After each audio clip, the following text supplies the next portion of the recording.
நாகர்கோவிலில் மிக பிரம்மாண்டமான தீபாவளி ஆஃபர். நம்ம ராயல் பர்னிச்சரில் அனைத்து மர பர்னிச்சர்களும் எங்களது சொந்த தயாரிப்பில். கரூர் சம்பவம் தொடர்பாக தற்போது தாவேக மாவட்ட செயலாளருக்கு நிபந்தனை ஜாமீன் வழங்கப்பட்டிருக்கிறது.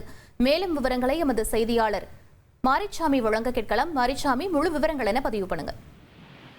கரூர் அந்த துயர சம்பவத்தில் ஆம்புலன்ஸ் டிரைவர் ஒருவர் தாக்கியதாக தமிழக வெற்றி கழகத்தின் சேலம் மாவட்ட செயலாளர் வெங்கடேசனுக்கு இன்று உயர்நீதிமன்ற மதுரை அமர்வில் நிபந்தனை ஜாமீன் வழங்கி உத்தரவு பிறப்பிக்கப்பட்டிருக்கிறது.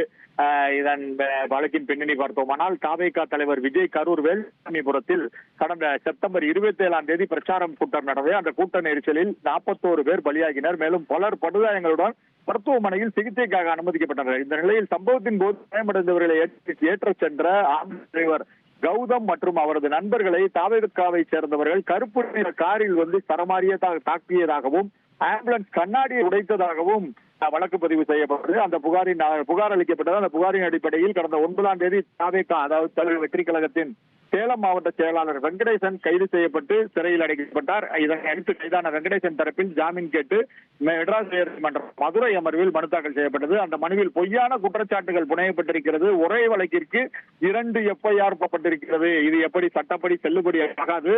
2 வழக்குகளிலும் தாக்கப்பட்டதாக கூறப்படும் ஆயுதங்கள் மாறி மாறி இருக்கிறது. மனுதாரர் சம்பந்தப்பட்ட இடத்தில் இல்லவே இல்லை எனவும் தெரிவிக்கப்பட்டிருந்தது.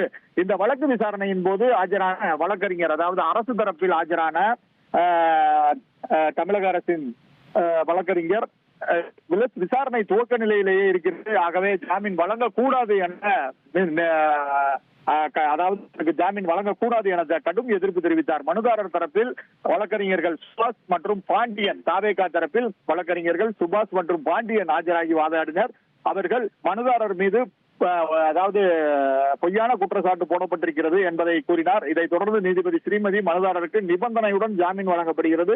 தினமும் சம்பந்தப்பட்ட காவல் நிலையத்தில் 1 வாரம் தினமும் காலை 10 மணிக்கு நேரில் ஆஜராகி கையெழுத்திட வேண்டும் என உத்தரவிட்டு வழக்கினை முடித்து வைத்திருக்கிறார். விவரங்களுக்கு நன்றி மாரிச்சாமி.